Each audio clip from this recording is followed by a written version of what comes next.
Dans la continuité de nos rencontres de politique culturelle, aujourd'hui c'est à Monteux avec Christian Gros, maire de Monteux. Bonjour Christian Gros. Bonjour.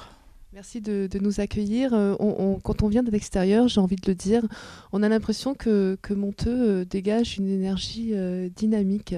Est-ce que je me trompe? Ben, c'est déjà inscrit dans notre logo. Vous avez vu notre logo. On n'est pas la capitale des artificiers pour rien. Donc c'est quelque chose qui se développe et qui éclate comme une... Oui, on pétille à Monteux. Vous pétillez, effectivement, vous allez bientôt encore plus pétiller avec le feu qui a lieu le 22 août, je crois. Oui. Le prochain feu a lieu le vendredi 22 août, effectivement, et on va changer de site d'ailleurs. On va plus le tirer sur le terrain de Ruby, mais on va le tirer sur la plaine des sports Saint-Hilaire, qui est à 200 mètres de là, où le public sera beaucoup plus installé confortablement.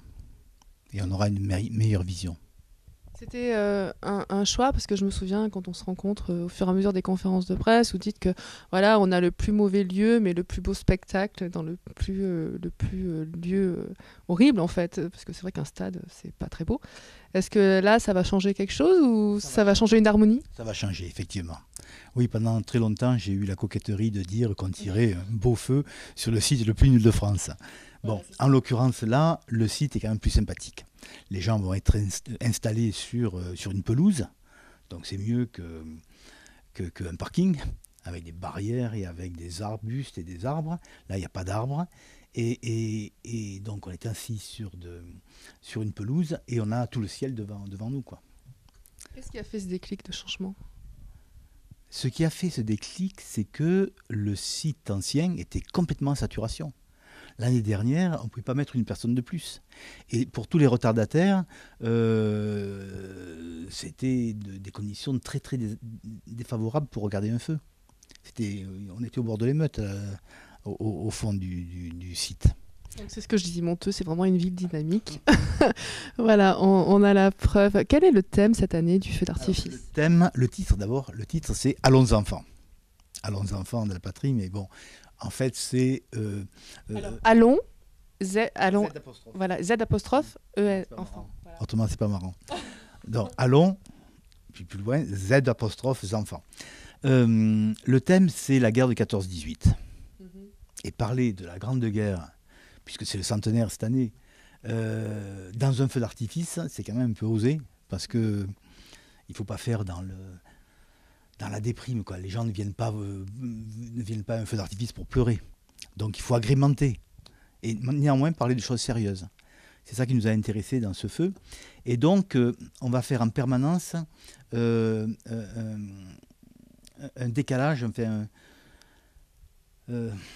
des ruptures entre 2014 et 1914.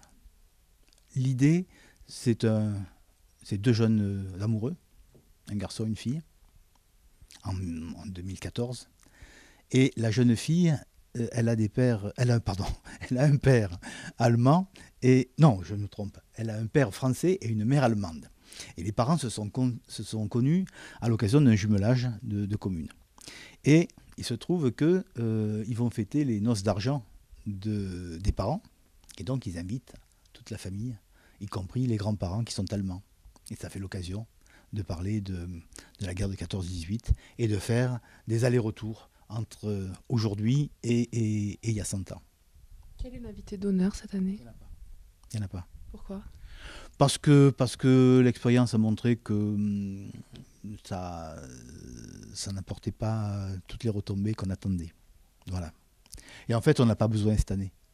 Parce que ce sont deux jeunes de Monteux qui vont jouer les deux personnages principaux.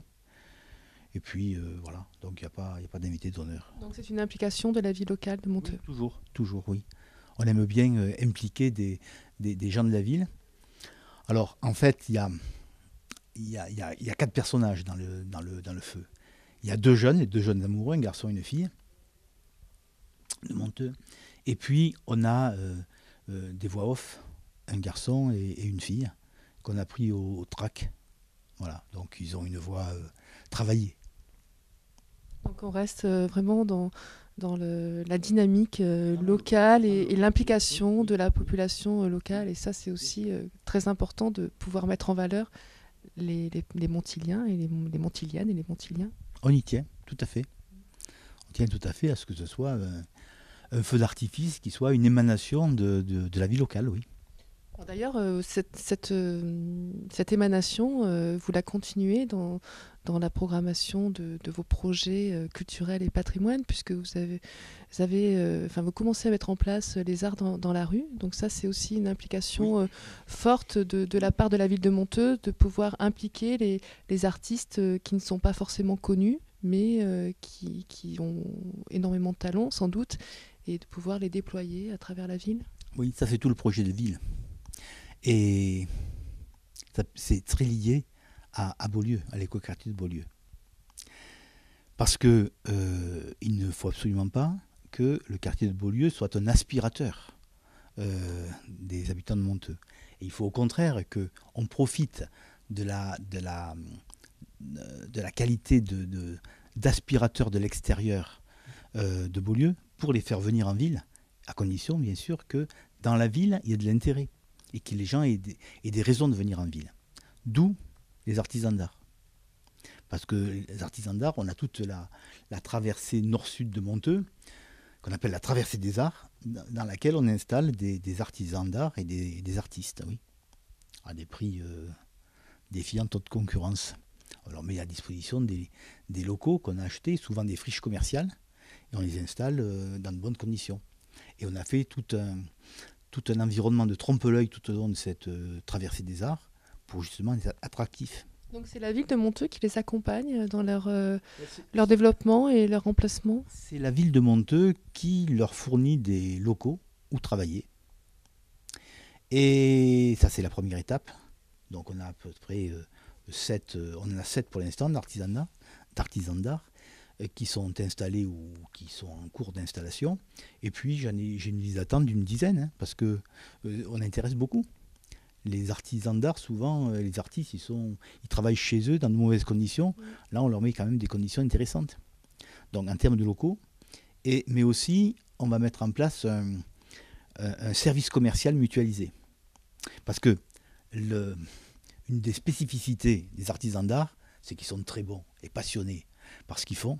Ils s'investissent à fond dans leur art, mais ils sont incapables de se vendre. Pour la plupart, hein.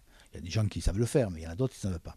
D'où ce service commercial mutualisé pour leur trouver des débouchés. C'est bien beau de produire, encore faut-il vendre un peu, quoi.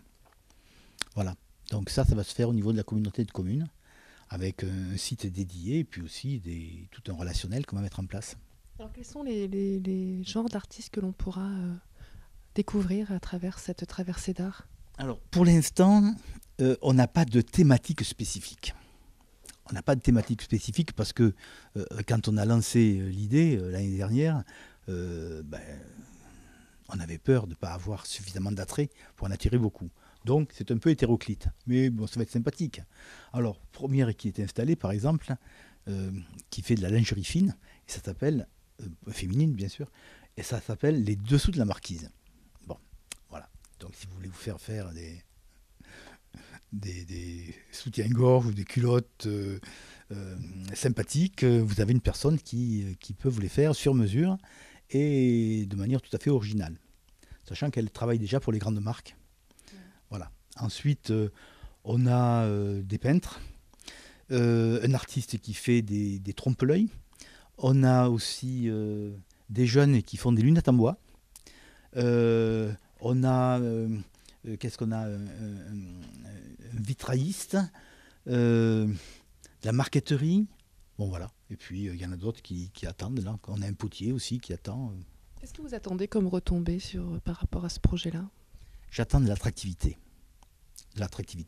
J'ai envie que les gens aient plaisir à venir en ville, à se promener, à flâner, à rentrer chez un artisan d'art, le cas échéant, à passer une commande, à acheter quelque chose. Voilà. Donc c'est vraiment rendre le centre-ville beaucoup plus attractif et y apporter une vie. Il y a 15 ans, 20 ans presque même, on a sorti tous les commerces qui étaient dans le centre ancien et qui vivotaient. On les a mis sur le tour de ville. Et bien maintenant, je veux réintégrer ce centre ancien avec, non pas des commerces de proximité, ça ne marche plus ça. Si sur le tour de ville, oui, mais pas à l'intérieur. Mais y introduire donc de l'artisanat d'art ou des commerces plus tranquilles. Pas un bar à vin, un petit resto sympa, une crêperie, des choses comme ça. Un endroit très touristique, un endroit très attractif, puisqu'en plus vous parliez de rénover le centre ancien de Monteux, donc c'est mêler la culture, les festivités et le patrimoine, et ça c'est vraiment un tout pour pouvoir attirer le public. En faire en quelque sorte un quartier artiste. Parce qu'on a commencé à faire de la restauration dans le centre ancien. Mais on a fait beaucoup de choses même déjà. Mais ça n'est pas significatif en termes de réhabilitation et de revitalisation plus exactement que réhabilitation. Et c'est pour ça qu'on inverse un peu les choses.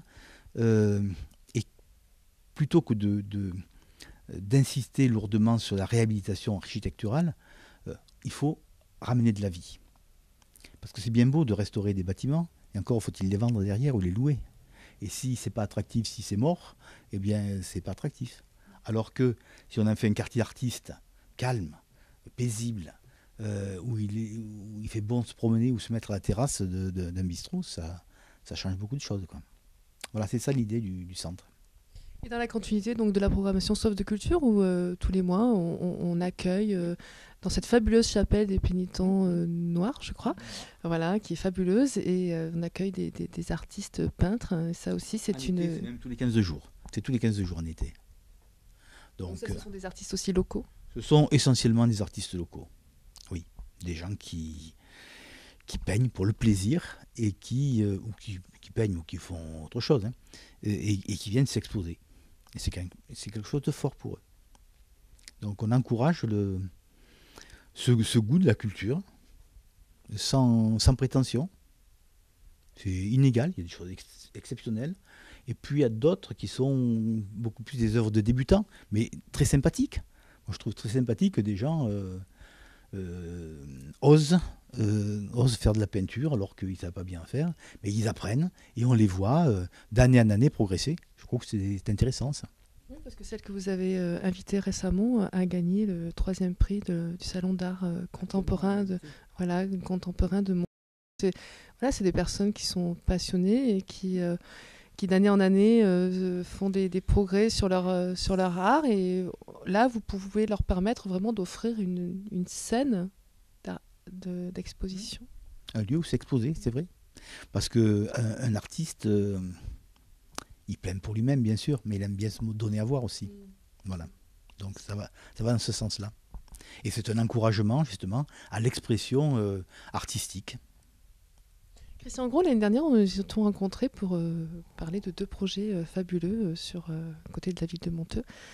Parc Spirou et Splashboard, où sont ces projets, où sont l'évolution de ces projets? Ils sont installés à Beaulieu, bien sûr. Vous le savez, notre écoquartier. Splashboard devait ouvrir cette année. Et puis, en raison des intempéries de cet hiver, ils ont pris un peu de retard. Et comme ils ne pouvaient pas ouvrir en début de saison et que c'est une activité essentiellement saisonnière, ils ont préféré sauter cette saison-là. Et ils vont reprendre les travaux à l'automne pour ouvrir en juin prochain, en juin 2015. Voilà pour Splash World. C'est un parc aquatique, nouvelle génération, avec beaucoup d'économies d'eau, entre autres, et d'énergie, avec des attractions spectaculaires, uniques non seulement en France, mais aussi en Europe pour certaines, et notamment un simulateur de surf qui va être assez exceptionnel. Et puis, alors ça c'est le parc aquatique, et après il y a Spirou, le parc Spirou. Ils ont eux aussi leur permis d'aménager. Ils devraient démarrer les travaux là, à l'automne, septembre, octobre, pour ouverture fin 2015, peut-être début 2016, j'en sais rien. Vu d'ici en juillet 2014, c'est difficile de faire des prévisions exactes. Mais en tout cas, ils sont vraiment dans les starting blocks là. Alors, comment se sent la ville de Monteux? Je parle de la ville, je parle de la municipalité, mais je parle aussi des Montiliens. Comment ressentent-ils cette implication de ces 2 parcs?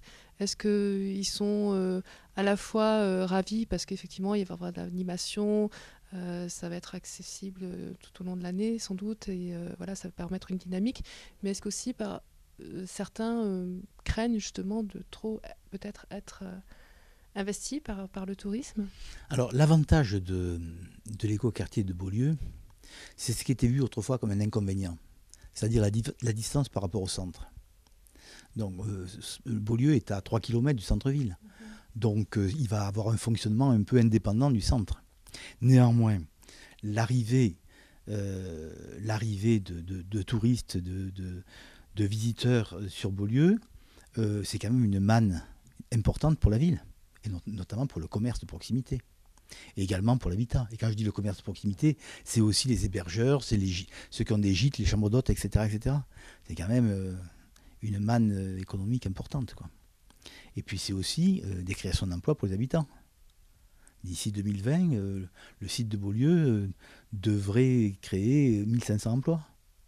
Donc voilà, c'est de l'emploi essentiellement local, parce que ce sont des emplois assez peu qualifiés. D'hôtesses d'accueil, des techniciens de surface, des agents de maintenance, pas des emplois, ce ne sont pas des polytechniciens qui ont, d'accord. Donc ce ne sont pas des cadres qui viennent de l'extérieur. Il y en aura peut-être quelques-uns, mais très peu. Le gros des employés vont être des gens locaux. Et ça, c'est important. Oui, un grand développement économique alors. Oui, Beaulieu, c'est une zone d'activité économique dédiée aux loisirs et au bien vivre. Voilà. Alors actuellement, en parlant de loisirs, à Beaulieu, il y a un spectacle fabuleux, je crois, Eki. Oui, Eki Cheval Libre. Eki Cheval Libre qui est monté par Magali Delgado et Frédéric Pignon, qui sont des artistes reconnus dans le monde entier pour l'art équestre. Et pour la petite histoire, les parents de Magali Delgado sont installés à Monteux et sont éleveurs de chevaux. Et 3/4 des chevaux qui sont dans le spectacle sont nés à Monteux. Voilà. Ce sont des chevaux absolument magnifiques, exceptionnels. Et c'est pas le style de jeu équestre qu'on peut voir dans les cirques. On n'est pas dans un cirque là. C'est tout en finesse, tout en poésie, en grâce. Et Frédéric Pignon, par exemple, quand il commande ses chevaux, c'est pratiquement au doigt et à l'œil, quoi. Et cette complicité entre l'homme et le cheval est passionnante à voir. En plus de ça, il y a une mise en scène exceptionnelle. Oui, puis on les connaît parce qu'on les a rencontrés, ils sont de la région, et puis on les a rencontrés sur Cheval Passion, voilà, et puis dans le monde entier. Produits de Cheval Passion. Ils sont produits de la Cheval Passion. Ils se sont révélés là-bas, et après ils ont progressé pendant 20 ans. Et notamment, ils ont tourné avec le grand spectacle Cavalia, dans le monde entier. Alors, puisque Beaulieu est une plateforme de loisirs, pourquoi ne pas avoir fait le feu d'artifice à Beaulieu? C'est justement de ne pas se démarquer de Monteux? Je ne dis pas qu'on ne le fera pas un jour, mais pour l'instant, Beaulieu, c'est quand même encore un chantier, quoi. Et donc, toutes les infrastructures de sécurité, entre autres, pour accueillir 40 000 spectateurs, on n'est pas sûr de les réunir, quoi, cette année. Alors, je ne dis pas qu'on ne le fera pas un jour. Pour l'instant, on le fait là. Voilà. Merci beaucoup, Christian Gros. Je vous en prie. Merci. Merci.